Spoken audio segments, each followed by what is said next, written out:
ये भी ऐसे ही करेगा, ये भी ऐसे ही करेगा, गले मिलेगा, हाथ मिलाएगा उससे, कहेगा भाई कौन हो, नाम पूछेगा। थाइमस जो कि एक ऑर्गन भी है और एक ग्लैंड भी है, इसको CD4 मैच्योरिटी के लिए ट्रेवल करेंगे थाइमस के पास, that is T cell education. आएंगे, खुद खतरा मोलेंगे, आपकी बॉडी को बचाएंगे। देखते हैं कि आपके पास CD4 सेल्स क्या है। CD4 सेल्स, या इसे आप नाम देते हो टी लिम्फोसाइट्स, टी लिम्फोसाइट्स, या इसे आप नाम देते हो T helper cells, T helper cells. समझते हो कि नहीं? हम इसे CD4 सेल्स कहते हैं कॉमनली, इसे हम टी लिम्फोसाइट्स भी कहेंगे और इसे हम टी हेल्पर सेल्स भी कह सकते हैं। Now what this CD stands for? इस CD का मतलब क्या है और इसके साथ हमने 4 क्यों लगाया? ये 4 नंबर हमने क्यों स्पेसिफिकली मेंशन किया है कि हम इसको कहें CD4 सेल्स? तो this CD stands for cluster of differentiation, cluster of differentiation, differentiation। और ये जो 4 है, ये 4 हमने लगाया है स्पेसिफिसिटी के लिए, कि स्पेसिफिक होते हैं अपने फंक्शन के लिहाज से, स्पेसिफिक होते हैं अपने फंक्शन के लिहाज से। तो यहां हमने जो 4 मेंशन किया वो किस लिए, कि ये CD4 सेल्स ये पाए जाते हैं on the surface of, on the surface of, on the surface of T helper cells, T helper cells. ये सरफेस के ऊपर पाए जाते हैं टी हेल्पर के, इसलिए हमने स्पेसिफिसिटी के लिए, इसके फंक्शन की वजह से हमने क्या नाम दिया इसको, 4। इसके अलावा आप देखते हो कि आपके पास CD8 सेल्स होते हैं, आपके पास CD19 सेल्स होते हैं और आपके पास CD56 सेल्स होते हैं। हर एक की अपनी स्पेसिफिसिटी है, जिसकी वजह से हमने ये नंबर, साइंटिस्ट ने ये नंबर क्या किया इसके साथ मेंशन। तो अगर आप इसकी नेचर देखो तो CD4 की नेचर क्या है? CD4 की नेचर है प्रोटीन। ये प्रोटीन के बने हुए होते हैं, और कौन से प्रोटीन के? That is glycoprotein. इसकी नेचर होती है ग्लाइकोप्रोटीन। स्पेलिंग मिस्टेक हमारे लिए माफ है भाई, सही कर दी मैंने। तो इनकी नेचर होती है प्रोटीन, और कौन से प्रोटीन के बने होते हैं? They are glycoproteins. समझते हो कि नहीं? तो अब इनका फंक्शन क्या है? जब ये सरफेस के ऊपर पाए जाएंगे तो सरफेस के ऊपर ये क्या करेंगे? ये एक्ट करेंगे, ये एक्ट करेंगे, एक्ट एज अ रिसेप्टर। ये रिसीव करेंगे किसको? ये रिसीव करेंगे फॉरेन इन्वेडर्स को। ये इन्वेडर्स को रिसीव करेंगे, उसकी पहचान करेंगे। कैसे पहचान होगी अभी इसके ऊपर आते हैं। समझते हो कि नहीं? जब हम इसके फंक्शन को देखेंगे क्लियर है, और कैसे डैमेज होगा ये भी डिटेल से देखेंगे। अब ये CD4 सेल, इनकी फॉर्मेशन कहां पे होती है, इनकी बर्थ कहां पे होती है, कहां ये पैदा होते हैं? तो इनकी फॉर्मेशन होती है बोन मैरो में। इनकी फॉर्मेशन होती है आपके बोन मैरो में, लेकिन वहां पर ये क्या होंगे? इमैच्योर होंगे। आफ्टर बर्थ ये क्या होते हैं? इमैच्योर। जैसे आफ्टर बर्थ आप इमैच्योर थे, आप अभी भी वैसे इमैच्योर हो। समझते हो कि नहीं? तो इमैच्योर होंगे। अब मैच्योरिटी के लिए, मैच्योरिटी के लिए हाँ ये कहा जाएंगे, इसी वजह से हम इनको ये नाम देते हैं कि ये मैच्योरिटी के लिए कहाँ जाते हैं। समझते हो कि नहीं भाई? आप मैच्योरिटी के लिए जिस जिस इंस्टीट्यूशन जाओगे उसका लेबल आपके साथ क्या हो जाएगा? चिपक जाएगा। तो ये मैच्योरिटी के लिए मूव करेंगे, ये मैच्योरिटी के लिए ट्रेवल करेंगे। मैच्योरिटी के लिए क्या करेंगे? ट्रेवल करेंगे। भाई कहां ट्रेवल करेंगे? ट्रेवल करेंगे थाइमस के पास। थाइमस जो कि एक ऑर्गन भी है और एक ग्लैंड भी है, एक ऑर्गन भी है, एक ग्लैंड भी है। ये एजुकेशन देगा किसको? मैच्योरिटी का एजुकेशन देगा किसको? CD4 सेल्स को। CD4 मैच्योरिटी के लिए ट्रेवल करेंगे थाइमस के पास, जो आपके स्टर्नम, ब्रेस्ट बोन, स्टर्नम के बिल्कुल पीछे पाया जाता है, हार्ट के ऊपर। उसे हम क्या कहेंगे, थाइमस। एज अ ग्लैंड भी फंक्शन करता है, एज एन ऑर्गन भी फंक्शन करता है। समझते हो कि नहीं? तो थाइमस के पास जाके ये हासिल करेगा क्या, that is T cell education. T cell education, T cell education के बाद ये क्या होगा, मैच्योर हो जाएगा। अब ये आपके बॉडी को प्रोटेक्ट कर सकता है, आपके बॉडी को सहारा देगा ये, और ऐसा सहारा देगा कि आप याद रखोगे। तो आफ्टर मैच्योरिटी, अब CD4 सेल्स मैच्योर हो गए, अब CD4 सेल्स मैच्योर हो गए। अब यहां से आफ्टर मैच्योरिटी ये मूव करेंगे different parts of the body. तो आफ्टर मैच्योरिटी ये कहां कहां जाएंगे, after being matured, after being matured, T cells, T helper cells या CD4 cells being mature, CD4 cells travel करेंगे कहां कहां, सबसे फर्स्ट आपके ब्लड स्ट्रीम में। भाई आपके ब्लड में रहेंगे, जहां जहां जरूरत होगी, जहां जहां जोन सी जरूरत होगी हम देखेंगे, वहां ये एक्शन करने के काबिल हो जाएंगे। काबिल हो गए, एक्शन करने के काबिल हो गए। अब तैयार है कि कोई फाइट करने आ जाए ताकि उसको क्या करे, खत्म कर सके। अब ये बड़ा मजबूत हो गया, CD4 थाइमस ने इसको बड़ा मजबूत कर दिया इस टी सेल एजुकेशन की वजह से। तो ये मूव करेंगे ब्लड स्ट्रीम, और आपके ब्लड में हर जगह पाए जाएंगे। आपके व्हाइट ब्लड सेल का एक हिस्सा है ये, ओके। हम क्या कहेंगे, it's a part of a type of white blood cells, WBC, leucocyte. ये उसका हिस्सा बनेगा और फाइट करेगा इन्वेडर्स को, फॉरेन फैक्टर्स को क्या कर देगा, किल करने के लिए तैयार है। कुछ टी सेल्स मूव करेंगे मुख्तलिफ टिश्यूज और ऑर्गन्स की जानिब। जैसे कुछ टी सेल्स मूव करेंगे कहां पर, आपके लंग्स की जानिब, प्रोटेक्शन के लिए। काम एक ही है, उस पर अभी आते हैं। प्रोटेक्शन के लिए लंग्स की तरफ जाएंगे, स्किन की तरफ जाएंगे, आपके इंटेस्टाइन की जानिब जाएंगे। समझते हो कि नहीं? ठीक। कुछ टी सेल्स मूव करेंगे कहां पर, आपके लिम्फेटिक सिस्टम की जानिब। कुछ मूव करेंगे लिम्फेटिक सिस्टम की जानिब, जहां ये अटैच होंगे। भाई सिस्टम के स्पेलिंग, हमारा सिस्टम तो बिल्कुल भी ठीक नहीं, ठीक है, मुल्क की बात कर रहा हूं। तो लिम्फेटिक सिस्टम की जानिब मूव करेंगे, जहां ये अटैच होंगे लिम्फ नोड से और स्प्लीन से, और कुछ लिम्फोइड टिश्यूज से भी क्या होंगे, अटैच होंगे। तो यहां इसने ट्रेवल करना है आफ्टर बीइंग मैच्योर्ड। मैच्योरिटी के बाद ये यहां गए आपको सेव करने के लिए। समझते हो कि नहीं? आती है बात समझ?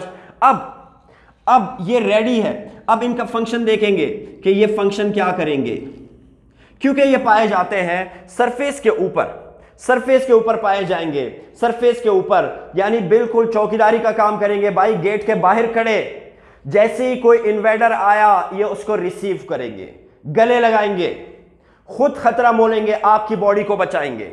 जैसे एक चौकीदार खुद खतरा मोलता है पूरे घर को, पूरे सोसाइटी को बचाने के लिए, तो ये टी सेल्स, ये T helper cell, CD4 cell surface के ऊपर मौजूद है एज अ रिसेप्टर। ठीक है, तो ये पाए जाएंगे कहां पर, हमने देखा ये रिसेप्टर है। रिसेप्टर कहां पर, सरफेस के ऊपर।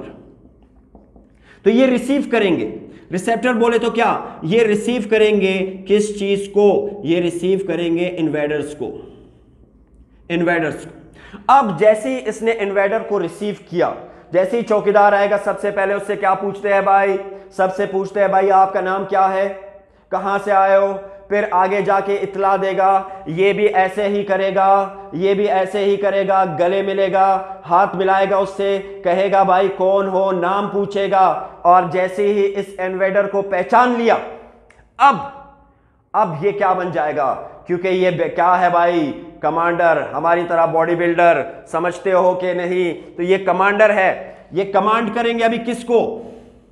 अब यहां से हमें एक बहुत अच्छी बात भी समझ में आ जाएगी, जो मैं आपके क्या करूंगा भाई, आपकी नॉलेज में इजाफा करूंगा, कभी कभार भूल जाता हूं, ठीक है, आपकी नॉलेज में इजाफा करूंगा कि ये कमांड किसको करेगा। इन्वेडर को इसने पहचान लिया, भाई चौकीदार जब पहचानेगा कि फला से मिलना है, इफ्तिखार से मिलना है, जुनेद से मिलना है, भाई सर से मिलना है, तो फिर उसी तक ये मैसेज लेके जाएगा। तो ये पहचानने के बाद अगर ये खतरे की घंटी थी, अगर ज्यादा खतरा था, तो ये कमांड करेगा किसको, that is the type of CD4 cells TH1। यहां से आपके टाइप्स भी क्लियर हो जाएंगे, अपने साथ लिख लीजिए कि टाइप्स कर रहे हैं हम, समझते हो कि नहीं। तो these are the types TH1, T stands for thymus और H stands for helper। जैसे यहां पे कहा ना कि हम इसको क्या कहेंगे, T helper सेल्स, क्योंकि मैच्योरिटी के लिए कहां गए भाई, थाइमस के साथ, इसलिए थाइमस ने अपना लेबल इसके साथ क्या कर दिया, चिपका दिया। तो TH थाइमस हेल्पर 1 सेल जो कि पाए जाते हैं कहां पर, इसकी लोकेशन कहां पर है, surface of B cells and cytotoxic cells, इन दोनों के सरफेस के ऊपर क्या होंगे, मौजूद होंगे। इन्वेडर को पहचानने के बाद, फॉरेन फैक्टर्स को पहचानने के बाद, इन्फेक्शंस को पहचानने के बाद, सबसे खतरनाक इसको लगा, अब ये उसको भेजेगा किसके पास, जैसे कोई खतरनाक अगर लगा तो सबसे पहले हमारे पास भेजेंगे, क्योंकि हम पहला एक्शन लेंगे और डायरेक्ट क्या करेंगे, ऐसी की तैसी कर देंगे, समझते हो कि नहीं। तो यहां देखें तो क्या होगा कि सरफेस बी सेल्स के पास या साइटोटॉक्सिक सेल्स उसके पास भेजेंगे। तो अब इसको पहचान हो गई, पहचान क्या थी कि वो वायरस थे, आइडेंटिफिकेशन क्या की भाई, आइडेंटिफाई हो गए कि वो क्या थे, या तो वायरस थे या बैक्टीरिया थे। तो अब क्या करेगा, उसको कमांड करेगा कि किल देम। अगर आपने इसको किल नहीं किया तो CD4 कहेगा ये मुझे किल करेंगे, और अगर मैं मर गया तो तुम भी नहीं बचोगे। अगर CD4 मर गया तो तुम भी नहीं बचोगे। अगर गेट के बाहर चौकीदार गया तो फिर घर में कोई नहीं बचेगा भाई, इसलिए चौकीदार हमारी तरह कमांडो रखे, समझते हो कि नहीं, ठीक है। तो वायरस या बैक्टीरिया हुए तो ये बी सेल्स या साइटोटॉक्सिक सेल्स को कहेगा कि किल देम। भाई सोचने की जरूरत नहीं, हमने पहचान लिया, मार दो इसको। अब ये उसको क्या करेंगे, किल करेंगे। अब अगर अदर देन, पहचानने के बाद अदर देन वायरसेस या बैक्टीरिया थे, तो ये किसको मैसेज भेजेगा, ये मैसेज भेजेगा किसको भाई, ये मैसेज भेजेगा TH2 सेल्स को। सेकेंड टाइप आप लोग लिखते जाए सही से, ये सेकेंड टाइप है, टाइप्स में लिखे सेकेंड टाइप T helper 2 सेल्स। अब यहां पे पहचान किसने की भाई, CD4 ने, कि इन्वेडर कौन है। इन्वेडर आपके पास पैरासाइटिक है, क्या है, पैरासाइटिक है भाई, पैरासाइटिक सेल्स।